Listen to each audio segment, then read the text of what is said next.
Why Tyrion Lannister stopped being clever in Game of Thrones. Or did he? Okay, so here's the thing that keeps bothering me. And I mean keeps like years after Game of Thrones ended, I still find myself coming back to this. Everyone has a take on what went wrong in the later seasons. The pacing, the writing, the character arcs that felt rushed. And somewhere in the middle of all those complaints, one name comes up over and over: Tyrion Lannister. The consensus is almost universal at this point. Tyrion got dumb. Tyrion stopped being clever. The writers didn't know what to do with him, so they just made him stand in rooms looking worried and say lines that sounded smart but didn't actually mean anything. Right? Except, what if that's completely wrong? What if we've been misreading him this entire time? I want to make a case today that Tyrion Lannister didn't lose his intelligence in the later seasons. I want to argue that he was actually playing the most dangerous, most emotionally costly game of his entire life, and that we, the audience, along with almost every character in the show, mistook that for stupidity. And the reason it looked like stupidity? That was kind of the point. Let me take you back to the beginning, because if you want to understand what changed about Tyrion, you need to remember exactly how good he was.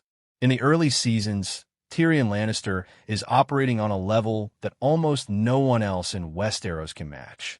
And I don't just mean he's clever in a witty comeback kind of way. Though yes, the man could absolutely destroy you verbally without blinking. I mean, he's running actual political circles around people. He arrives at King's Landing as Hand of the King in Season 2 and almost immediately starts dismantling a power structure that's been in place for years. He identifies who's loyal, who's corrupt, who's playing both sides. He feeds 3 different council members 3 different pieces of false information about Myrcella's marriage arrangements, and then watches to see which version gets back to Cersei. That's not just clever, that's cold. That's the kind of move that takes a certain kind of mind to even conceive of, let alone execute in a snake pit like the small council. And then there's Blackwater.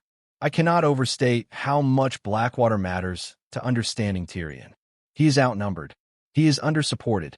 Joffrey is on the throne, which, let's be honest, is basically a liability. And Tyrion engineers a wildfire trap, coordinates a naval ambush, personally leads a sortie through the tunnel when it looks like everything is falling apart.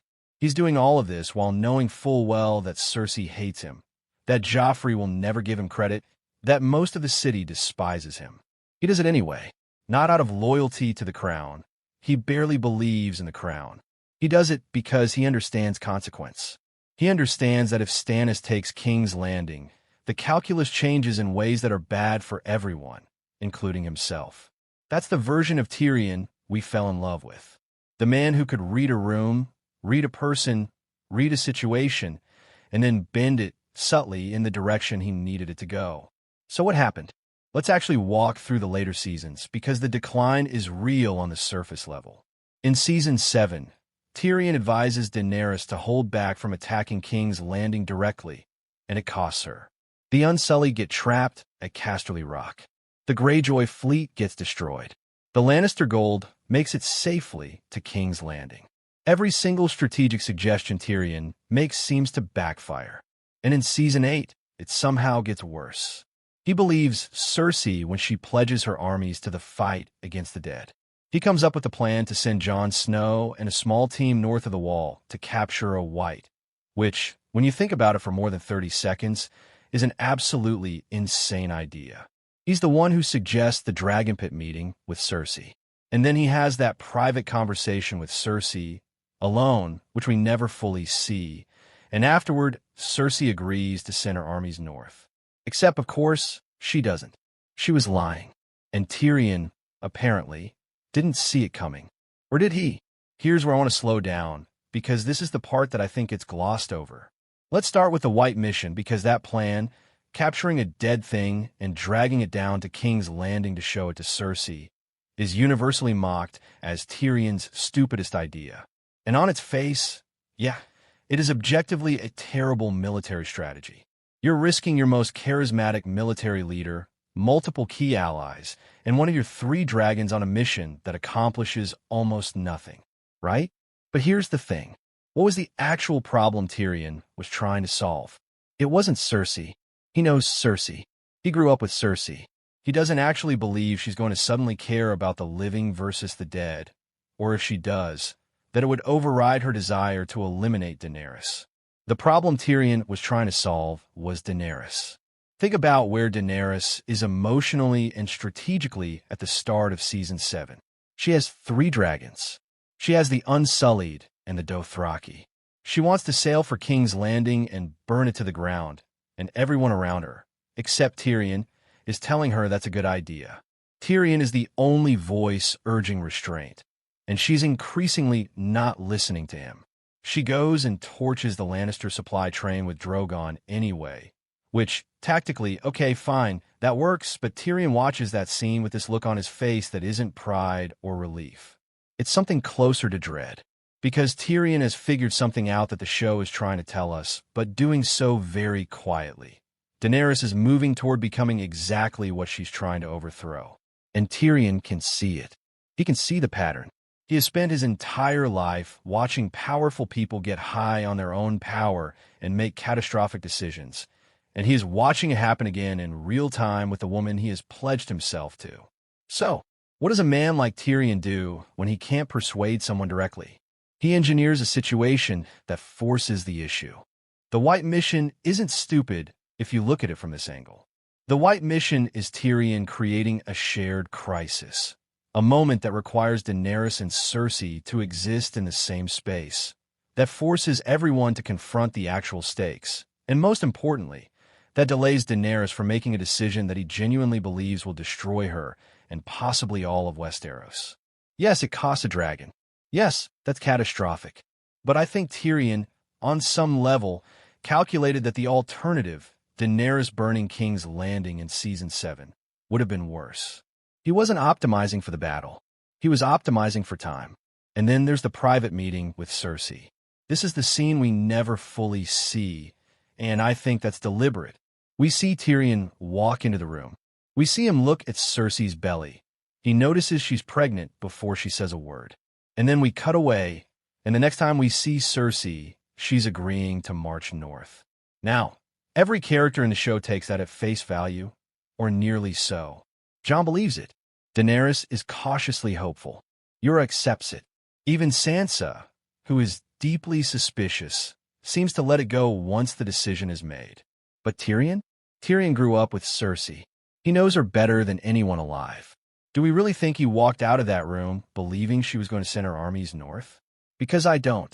I think Tyrion walked out of that room knowing she was lying, and he let it happen anyway. Because here's the brutal calculus he may have been running. If Cersei agrees, even falsely, it buys time. It keeps Daenerys from turning around and burning King's Landing right now, in this moment, before she's ready, before there's any political framework for what comes after. It kicks the decision down the road. And Tyrion, more than almost anyone in this story, understands that buying time is sometimes the only move you have. Does it cost him?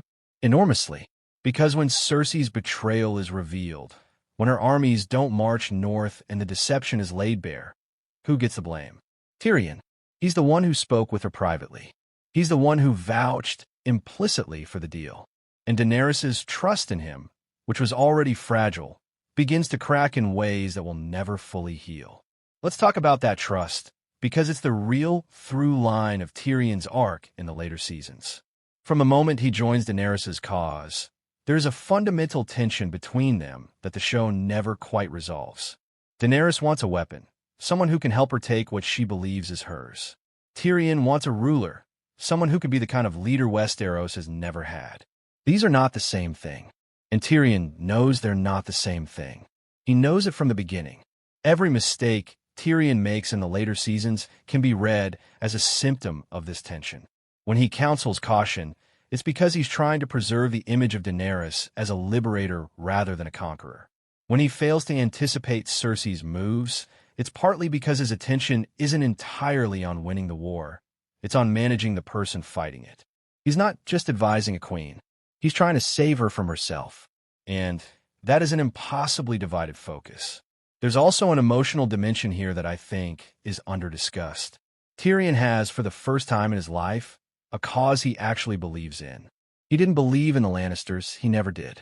He served and survived and occasionally thrived, but he was always fundamentally an outsider in his own family. With Daenerys, for a brief window, he genuinely believes. He looks at her and he sees the possibility of something different. And that belief makes him vulnerable in a way that his pure cynicism never did. When you don't believe in anything, you can calculate everything. When you start to hope, really hope, your calculus gets complicated. And this, I think, is where the Cersei dynamic becomes so important.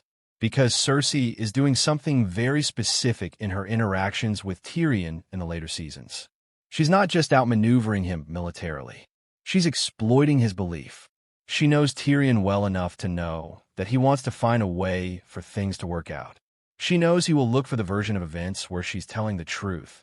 Not because he's naive, but because the alternative, that there's no deal to be made, that the only path forward is fire and blood, is one he desperately doesn't want to face. And she uses that against him. The pregnancy reveal in that private room isn't just manipulation. It's weaponized intimacy. She's reminding him of something human between them. They're siblings, they have history, they once, in some dark and complicated way, almost understood each other. And she's using that to cloud his judgment just enough. It works, or it appears to work.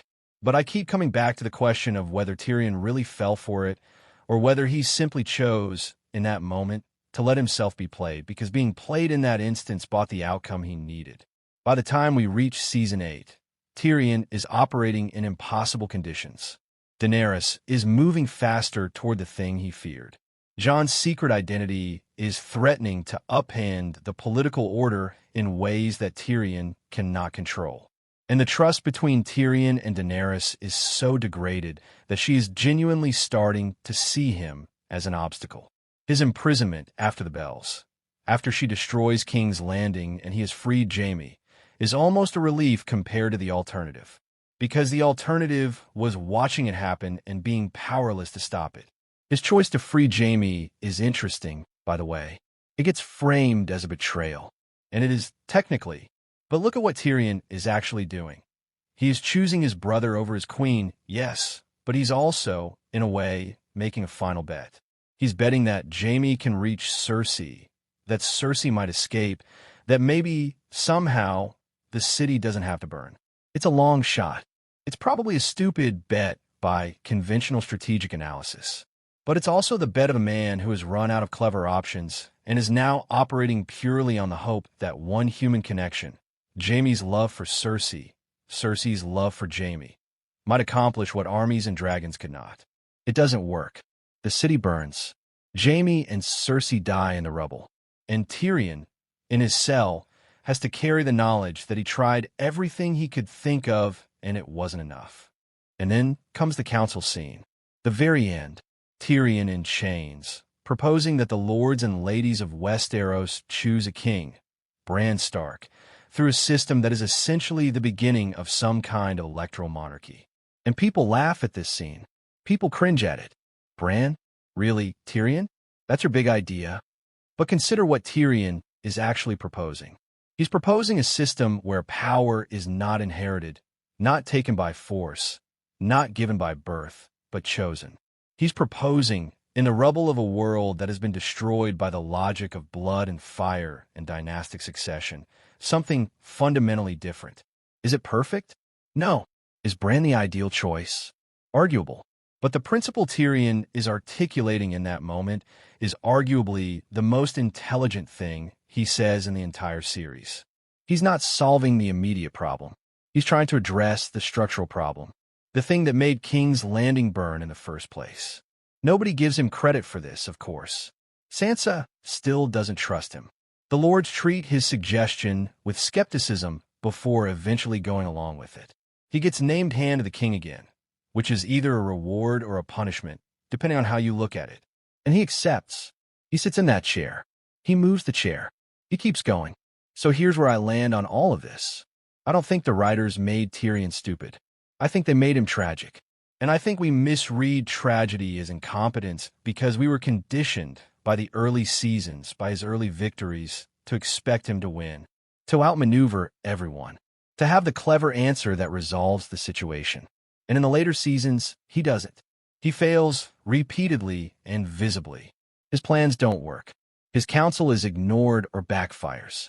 His trust in people, in Cersei, in Daenerys, in the idea that conversation and compromise could forestall catastrophe, turns out to be misplaced.